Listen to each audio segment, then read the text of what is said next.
13 years ago, I left for abroad after my friend helped me with his connections, leaving my shop where I sold kitchen utensils to my wife so she could use that to take care of herself and our two kids, aged 4 and 6, while I went in search of greener pasture for the family.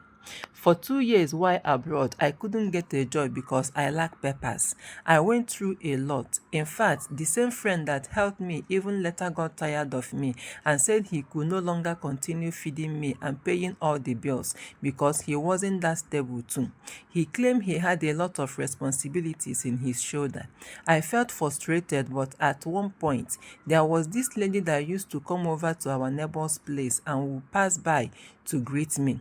I bumped into her when my friend had already given me a month to fix myself and look for elsewhere to go. Well, I opened up to this woman. I explained everything to her, what I was going through, and she offered to help. Luckily, she had connections.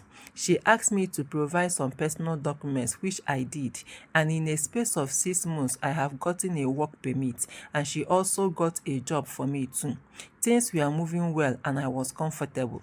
My wife was also back home managing with the kids. In a space of 2 years, I have gotten more than comfortable and I have started a house project consisting of two very large modern apartments through my wife, of which she did and even sent me pictures. Her and the kids later moved into the new house and rented the other apartment. Then she later complained she had auctioned out the shop I left for her since the business was no longer moving as before. She said she had used the money to start up a clothing business at a different location. Well, it was fine by me as long as she was doing well from it and taking care of herself and the kids, and also keeping herself busy. I also remember sending her 1 million naira to add to the business as capital. Everything was going well. However, the white lady that helped me started coming very close to me. This was really tempting because she is really beautiful woman.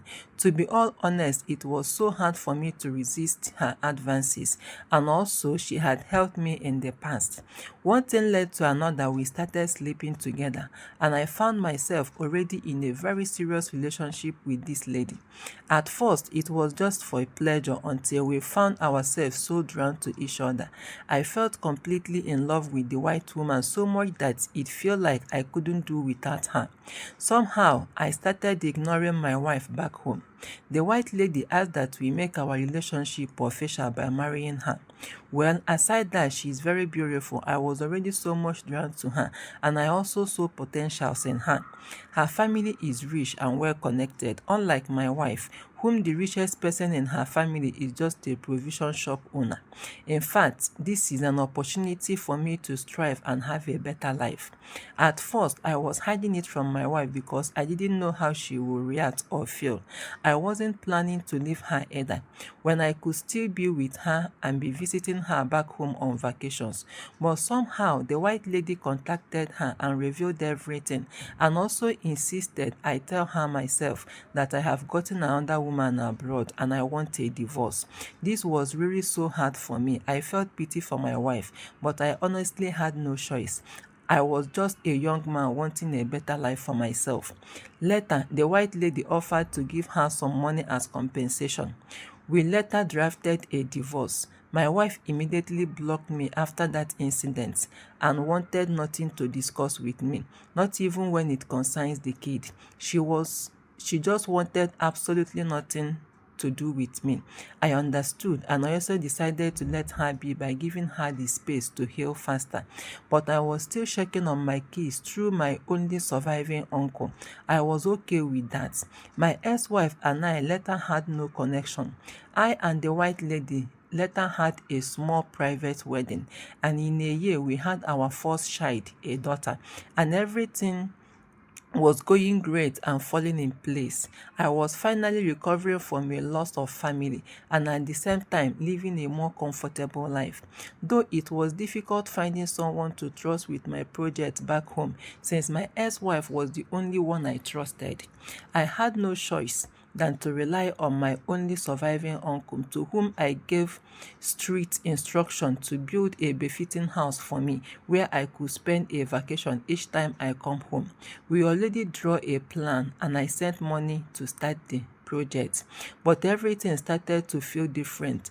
Just months later, after my new wife took in with the second pregnancy, her behavior changed drastically during, and I just thought it was baby hormone, but her attitude became more toxic and got worse each day. It got to a point where she became obsessed with my African heritage, mocking my skin tone and hair texture.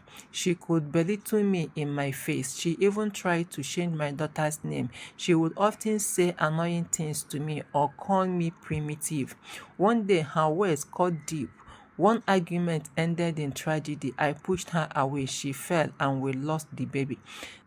The consequences were severe. I was arrested and charged with domestic violence and slaughter of unborn child. I was sued by her family and it cost me everything I have ever worked for. I was jailed for 5 long years. My life behind bars was a living hell.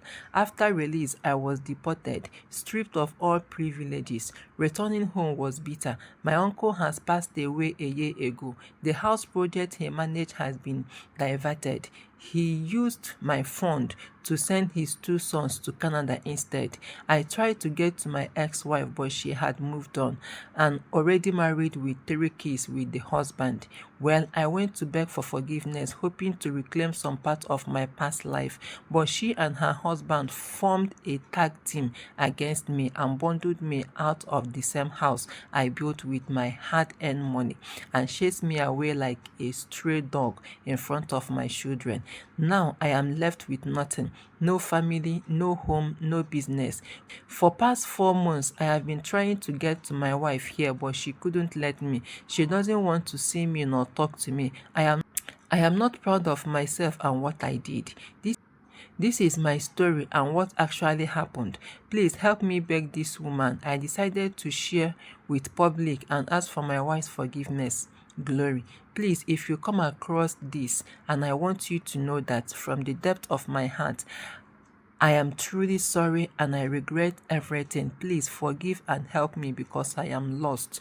Glory. I am frustrated. All I ask for is for my house and shop so I can start life all over again. Please, I am begging you.